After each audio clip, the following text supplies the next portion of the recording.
Happy birthday to you. Happy birthday to you. Okay, so kasi, mag-birthday ka na. So, may birthday wish ka ba? Birthday wish ko? Pagka nagkapamilya ka kasi, no?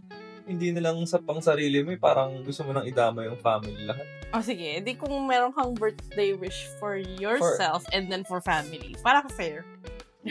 Siyempre sa family, always, good health. Healthy throughout the year. And for myself, Ganun din. Ganun din. Good health.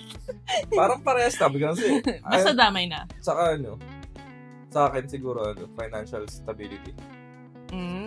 Makes sense. Ganun din. Para sa family din. Yeah, yun yan. Okay. Sabagay, compared ng mga bata tayo, material things. Toys. Gusto ko ng toys or gusto ko ng bagong bag, bagong damit. Naalala mo pa ba mga birthday mo sa Pilipinas? Oo. Simula nung bata ka. Nakapag-birthday ka ba sa Jollibee? Pag-birthday ako dun. Tsaka sa SJP kapag Ay, wait. Oo nga, may pasok kasi birthday mo. May pasok birthday ko December ako eh. Sayang So, naman. before mag-Christmas break. Tsaka before mag-Christmas party. Saya. So, nakapag-birthday ka ng with classmates. Nag-Jollibee. Dadaling ko si Jollibee sa Hindi, joke. Yum burger, spaghetti, mga ganun. Oo. Dadali ni mami yun. Saya, Tapos parang... kakain na kami. So, paano pa lang yun, mag-a-announce na ako. Before that day sabihin ko, wag na kayo magbaho na, mag-birthday, meron na akong handa bukas. Parang during recess or lunch break, di ba? Ganun naman yun, di ba? May program? Ulo. Pakain lang talaga? Oo. Siyempre kasi ilang minutes lang naman yun. Hindi ko na maalala eh. Hindi may isang oras. Kapag sa grade school, siyempre, 30 minutes lang naman yun eh. Kasi hindi naman kayo whole day sa school. Sabagay, hindi ko na maalala. Kasi in fairness kasi ako, dahil nga ang birthday ko is May, walang pasok. Ang pasok ko kasi, usually sa school kasi, lagi akong pang umaga. 7 to 12. Okay. So, ang break time nyo 10. Yung recess, 10 to 10:30 or 10 to 10:15, 20. Mga 20 minutes, 15, 20 minutes lang naman ang break dati. Tapos yun, kaya ang handa ko lagi mga pamerienda lang. Hindi kailangan ng lunch, yung heavy meal. Yung chicken, 2-piece, spaghetti with coke, with fries, hindi gano'n. Pagka hindi pa yan sapat, yari ka sa mga kaklase mong matatakaw. Usually, sa atin 7 years old, magpapaano ka talaga. Yung May pag sa bahay, handa malaking handaan. 7 years old. Pero nakalimutan ko na. Pictures. Nasa sa bahay. Nagpahanda, ganun. Sa amin kasi... Laki kasi ng pamilya. Yung pag nagpahanda, Diyos ko, regular na hangout na sa inyo, kala mo party. Yun, yung sasabihin ko. Parang minsan hindi na nagiging special. Yung birthday mo kasi kung... Normal. Ginagawa ng normal siya ng every weekend. Nandun yung mga... relatives mo. May kainan talaga. Gathering. So, parang hindi na siya naiiba. Hindi na siya... Hindi na kami sa Pinas eh. Ang alin? Yung normal day. Parang ang sobrang festive. No? I mean, ewan ko. Magkaiba kasi tayo ng culture eh. I mean, in terms of... culture? Hindi culture. Magkaiba tayo ng kinalakihan. Feel-am ka. Ako feel German ako. Shepherd. Magkaiba tayo ng kinalakihan. Yun yung point ko. Malaki family nyo. Ako hindi. So, anyways. So, yun nga, birthday. Nung mag-birthday ka dati ng ganun sa school, yun nga, simulan natin sa mga mas bata. May mga nagregalo sa'yo? Nakaklase? Or wala? Yung yung crush mo? Hindi, wala akong walang ganun. Sabagay. Ay, hindi, nung parang preschool grades, mga medyo bata-bata ng konti. Meron pa. Kasi, pinaghahandaan nila yan pag nagsabi kang magpapakain ka. Kasi naalala ko pa dati, di ba may assignment notebook?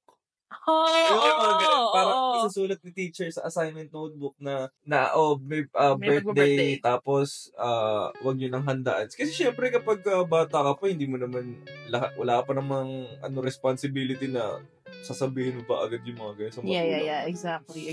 Tapos yun, siguro, may mga magulang na, may birthday pala na ganito, o regaluhan mo. Oo. Pero nung That's really lumaki-laki nice. na naman na, Wala na. High school, nag-birthday ka pa rin sa school. At kailan yung last na nag-birthday ka sa Oh my school? God, I forgot. Ano nang ginawa mo nung mga high school ka? For sure, hindi na party sa school. Ano na yan? High school? Inuman? Wala pa, high school. Wala pa. Okay. Pero oo nga ata. Wala pa. Hindi. Alala ko na. Swimming. Overnight swimming. Uso nga pala yun. Overnight swimming. Yan, medyo susuportahan yan ng mga magulang. Pwede. Tapos, ang sagot nun, sila entrance, ako yung pagkain. Ayun ang trip nun dati. Tapos, syempre dun, makakapuslit ka ng mga gin bilog, mga ganun. Doon na yung alam mo. Bakit wala ba nagbabantay na magulang or wala na silang? Wala! Kayo lang. Kami lang yun. Naalala mo di ba may minsan yung kabatch mo din, yung sila Gino, sila Bigor niya. Sige, magbanggit ka ng mga pangalan. Sige, Sa Carrion, yung meron yung swimming pool doon. Kanila ba yun? Hindi naman sa kanila, pero... Hindi ko alam, hindi ko na maalala. Hanggat sa... Yeah, doon. Oo, nag-name sa... Ay, i-blip ko na lang ba? Anyway. Hindi, wala naman sinabing masama eh. Wala ka. Diba, sila Nico, sila Gino. Anyway, hindi ko kasi alam yung mga ganyan dahil ako 2 years lang ako sa school. Yun yung high school. Yun ako pag-high school. Ikaw dati pag nag-birthday ka ng ano? Birthday ko kasi boring, summer.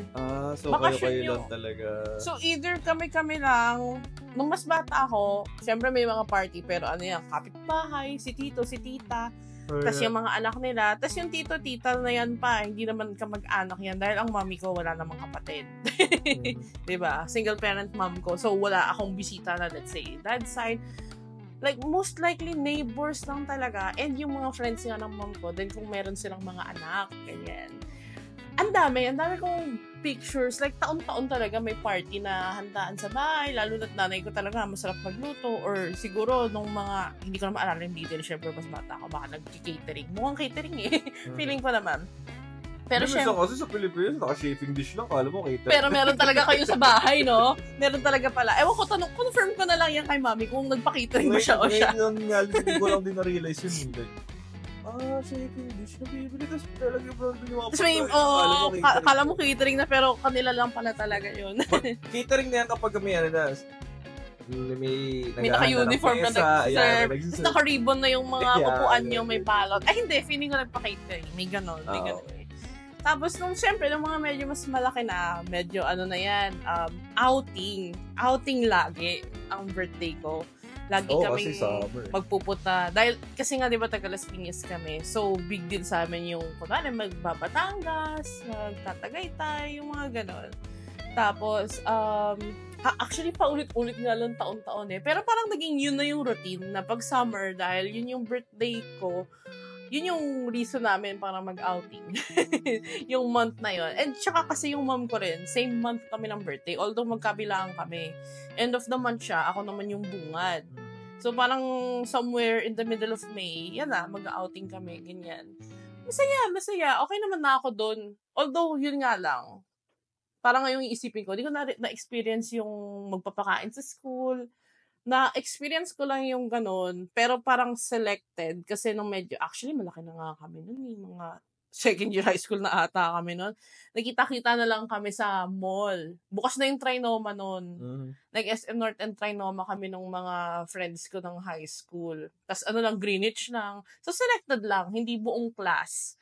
Alam mo yun? Ano yun? Hindi mo lasagna doon. Nag-lasagna and chicken, tas yung, ano pa ba? Ano ba yung nila doon? Yung breadsticks. Hindi, ano nga ba yung meron silang yung pearl coolers. Oo, yan, nag-pearl coolers kami. So, pero, kumbaga, bilang lang, hindi pa rin yung buong class. And then, syempre, this time, expect mo na, lahat ng in-invite kong friends nun, may regalo sa akin. Kasi parang birthday na talaga siya.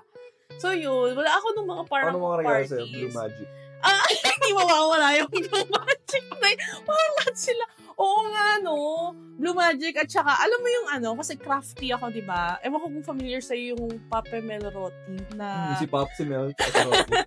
Yung art store siya na, parang gift store na, ganyan. Tapos meron ding mga gift kit, kasi Sanrio. Gift kit sa dati yun, sa SM North.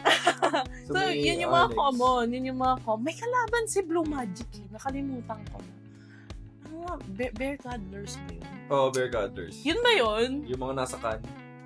Hindi ko basta may katapat siya na brand. So yun, tapos yung chocolate. Dati matik yung kapag Christmas party, tapos pagka magregalo ka sa mga liligaw mo. Ayun yung naalala niya. Ako birthday lang eh. Tapos yung mga sinasabi na, yung pinag-uusapan natin, mga girls tong mga mga friends kong to. Lumadik, sabay sa ikaw. Sa mom na Silverworks. May isa pa, may kalaban si Silver.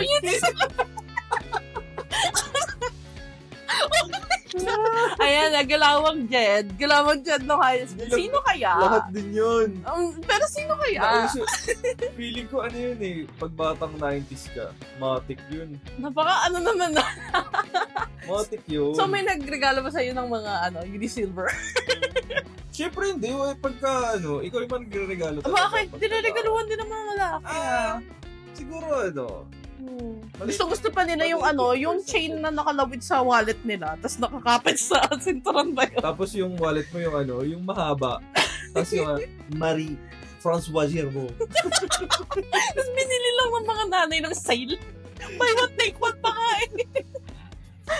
Ay, ano ba yan? Ang dami nang napuntahan. Lahat na ng regalo na discuss natin. Pero yun nga. Yun lang yung birthdays na maalala ko. Tapos, syempre, babalik na tayo sa'yo kasi ikaw yung may birthday. Kamusta naman yung birthday mo nung matanda ka na? Syempre, let's say college. College na. Dahil yan, legal age. College. Nasa Moroto na kami. Matik yun? Saan? Matik na. Saan doon? Kung hindi cable car, ER, tsaka Gilis. Yun naman tatlo naman. Yun lang. Kaya pala, yun na yung meron siyang birthday na natap niya daw yung contact ko eh. Ay, pa nga na yun eh. Medyo late pa na nga eh. Mas matanda ka na nun eh. Na ako nun eh. Kakagali ko na sa yun eh. Sa US nun eh. So, hindi na college. Hindi na college. Okay. Pero since college, yun na, gimmick na ang birthday mo. Okay. Tapos, sakto, so friends ko naman sa namin, sa subdivision namin, laging nakakataon ng Christmas party namin. So, ang sagot ko na doon, yung drinks, yung mga alak, gano'n. So, hindi mo kailangan mang libre ng bongga, yung sagot mo lahat. Pero naman, yung alak namin, talagang yun, sobrang dami rin. Kasi naman sa Pilipinas, yung budget mo sa alak, ang layo ng mararating. Try mo dito. Nausap pa sa amin sa kasi meron kami syempre mga kaibigan ko, may mga business din naman yan. Yung mag-sponsor sa amin, isang keg. Taray. Tatawag talaga kami sa sa San Miguel para i-deliver. Kasi i-deliver yun yung may yung may malamig na cooler tapos dun mo na ikukunin yung beer. Anyways, yun. Ganun lang ko pag ako sagot ng alak na kapag Christmas party namin tapos parang kasi birthday mo na. I mean, that's our good excuse. Yeah. Pero kasi alam mo, kaya mo kailangan magtipid kasi nakakatawa nga yung culture sa Philippines eh. Pag birthday mo, kailangan mo mga libre. Yeah. 'Di ba? Dito iba. Iba dito. Pag nalaman nilang ng mga tao dito na birthday mo, ikaw ang ililibre. Although hindi ko na-experience pa yun. Alam ko ikaw na-experience na ata yun eh. Unang dating ko sa US. Kasi unang dating ko sa US, hindi ko makalimutan, November 29 yun eh. Tapos syempre, December na, mag-birthday na ako. Tapos parang ako, syempre, anong pa rin yung, ang tagal mong naghahanda sa Pinas, tapos bigla kang ibang culture. Eh di ako, sabi ko, in English to. Paano mo sinabi? Sige nga, Englishin mo nga kami. Kasi sabi ko, siyempre may mga kasama akong Pinoy na J1. So, siyempre kami, sabi namin,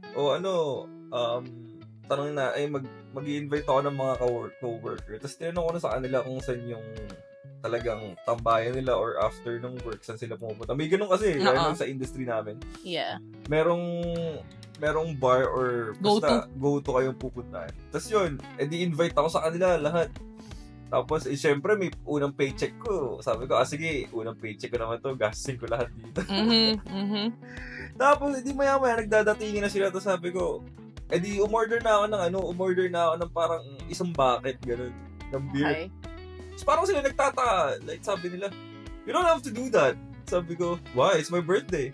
Yeah, it's okay. Tapos, sila yung bumibili ng isang bote ng hard. Tapos sabi ko, what? Tapos bigla na lang sinasabi na parang ay normal daw nila yun. Na pag may birthday sila. Oo, sila yung may sagot, gano'n. Sabi ko, okay. Pero, ako naman, parang, pa rin ako, nag-order pa rin ako. Naka-program ka na rin naman na bumili, may budget ka naman. Yun. Kaya yun, sabi ko, yung kapatid ko nasa US din.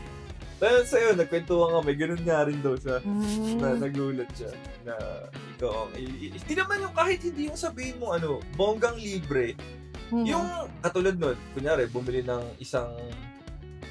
ka ng isang beer, okay na yun eh. Yeah. Diba? It's the thought. Bumili ng pulutan. Diba? For everyone. Parang kasing for them siguro, parang yun na yung gift nila sa'yo eh. Yeah. Dahil magkasama tayo dito, we spend time together during your birthday. Ito, gift ko sa'yo. And we share. Total, share naman talaga kayo doon. Sa Pilipinas, hindi talaga. Hindi, sagot mo lahat.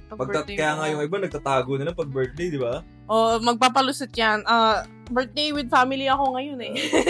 Tapos pagdating sa family, OT ako ngayon eh. In short, nagtago talaga. Anyways, kaya nga din yung ibang lahi is gustong-gusto po kunwari may birthday yung Kasi kapag in-invite ka, yung talagang yung kapag sa bahay na, bongga yung yung handaan. Kaya tuwan-tuwa sila sa mga handaan ng Pinoy eh. Oo. Fiesta. Asthmatic yan, pansit, lumpia. Makikita mo, nasa bulsa pa nila lumpia, pang take out. Hindi, tsaka dito, pag sa Pilipinas, matik yan, yung handaan sa dulo ng table, di ba, nandun yung spoon, fork, yung utensils, yung plate, meron ding ziplock. May ziplock yun. Hindi, minsan pa nga yung yung container talaga. Take out container. Grabe yan. So, may paper bag na rin. Si Sharon, paparating na yan. Gagamitin na si Sharon. Tapos pag aalis na, pag nagpapaalam na, o talagang papaalala din yung luto, yung handa nung gumawa ng pagkain. Sobra-sobra talaga. Talagang meron yung, mag-uwi kayo nito. Ang dami-dami, walang kakain nito dito. Pero I would say, kahit ganun yung kahit ganun yung iba yung sobrang iba yung kultura na magkaiba yung kung paano ka mag-celebrate. I'm gonna say kapag, kasi maano ako sa mga friends ko dun sa Pinas, masabi ko pa rin talaga na iba pa rin talaga sa Pinas magano. What do you mean iba? Siyempre, yung close mo, yung, basta yung iba-iba yung saya. Yung bonding, iba. Oo. Tapos, pamorningan na kahit tsaka kasi yung yung birthday ko pang December, so ang daming Christmas party, ang daming sobrang festive na agad nung month pa lang December talaga, ang daming busy na na hindi maganda ugaga sa sa mga shopping, tapos biglang ang dami pang sale. Oo. Ang naayo ko lang traffic talaga. Lalo, sobrang traffic. Traffic na nga normally, nadagdagan pa sa dahil sa season na yun. Sa mga pinapakinggan kong podcast, lahat sila ayun ang reklamo. Grabe daw talaga. Sobrang traffic. Ngayon ngayon. Dati pa lang, alam ko ng traffic. What more pa ngayon, no? For sure. No. Yeah.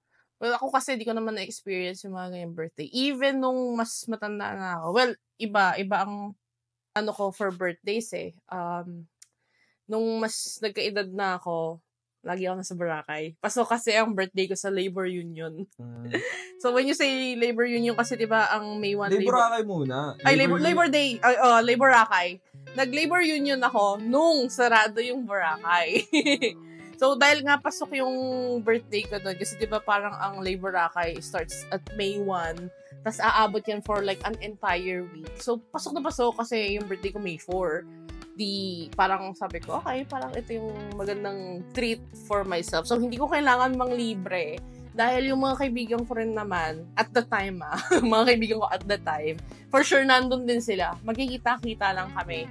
Tapos, syempre, pag sinabi mong Labor Boracay or nung labor union naman, talagang grabe yung events. So, hindi mo kailangan maghanda, hindi mo kailangan manglibre nung time na yan. Siguro manglilibre ka lang ng few rounds or few bottles, ganyan, dahil nga birthday mo. Pero hindi mo kailangan maghanda ng bongga kasi andyan yung party, nag-exist na siya. For, in a way, para akong makahanap ng event na naka-align sa birthday ko. Just like how yung sa'yo, Christmas. Sa akin, meron akong summer parang party. Which, feeling ko naman, kasi ngayon yung nakasanayan ko ng bata ako na mag-beach and mag-summer, mag-swimming pagka birthday ko. nangyari pa rin siya hanggang nung tumanda ako. Nag-stop na lang yung ganon nung napunta na ako dito. I mean, di ba, nung nasa Pilipinas pa ako, kahit hindi na tayo, nagta-travel ako, talaga nagpunta ako ng mga beach mag-isa, tapos nagbabus lang ako. So, gawain ko talaga yun. Talagang yun yung escape ko. And sometimes nga, it's not even to celebrate with yung mga friends ko na nga before. Minsan gusto ko ako lang mag-isa. Kahit ako lang mag-isa. Talagang parang mas yun yung gift ko sa sarili ko. Yung peace and away from stress muna. Away from people na like basta magulo. Gusto ko ako lang. Yun na yung gift ko sa self ko. Magkaiba rin kasi tayo ng dati. Ikaw kasi at the early age may work ka na. So yeah, pwede kang gumastos ng kahit saan mo gusto pumunta o kahit anong gusto mo gawin. Ako kasi wala, never naman ako nag-work. So yeah, laging asa pa din sa yung budget mo galing sa allowance mo nung nag-aaral ka. Kailangan mong tipirin, kailangan mong talagang budget. Kaya nga, sabi ko sa'yo, kapag nakakatipid ako kapag yung iba, saan na lang, isasabay mo sa ganitong event. Yeah. Alam ko na magiging title na itong podcast. Ano? Sa birthday mo, ililibre ka o ikaw manilibre? Gusto ko yan. Hindi na ako mahirapan mag-isip. Puro naririnig ko, libre. Ikaw ba manilibre o libre? Makes sense. Yeah, gusto ko yan. Pero siguro nagkataon na lang din dahil sa mga ginagawa kong yun nga, na pag-birthday ko, nag-book ako ng flight going to Boracay or somewhere, and then may accommodation. Di ba sa accommodation kasi, hingi nila information mo. Alam nilang birthday mo, lagi akong may libreng cake or libreng ice cream sa hotel. Libre na naman. Oo, di ba? Kasi birthday mo, ganyan. Hindi pa yan like, ngayon kasi, ang dami talagang pa-welcome ng mga hotel, lalo na pag yung mga influencer or creator.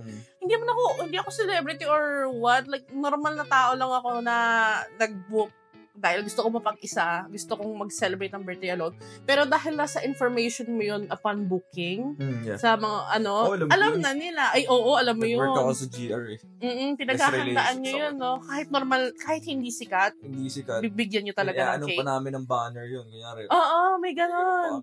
So feeling ko yan. Welcome home. Yeah, nakakatuwa. So, even that, like, small things, hindi ko naman friend yung mga yan. Sino ba yung mga staff ng hotel na yan or whatever. Pero meron talaga silang pag-gift sa'yo. Tapos even, hindi yun matatapos doon. Kung nag-stay ka dyan ng 3 days or minsan 5 days kasi matagal nga dahil Boracay, diba? So matagal yung stay ko. Parang tuwing breakfast, meron akong something na may happy birthday. Merong fruit bowl dyan. Tapos, ang daming kung ano-ano. Tapos merong note talaga na happy birthday. Thanks for staying with us. Mga ganyan. So, I think ang cute nung ganon. For me, na-appreciate ko yung mga ganon.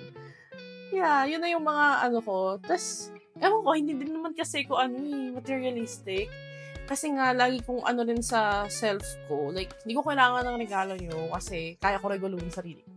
Parang ganon. So, ako na lang bibili ng gusto ko. At the same time kasi, even if may magtanong sa akin kung ano yung gusto ko for like my birthday or yun nga, kung anong gusto kong regalo.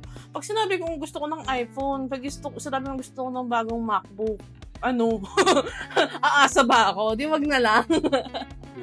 So, bibiling ko na lang yun for myself. So, hindi talaga ako, mahilig magpalibre, hindi ako mahilig magparegalo.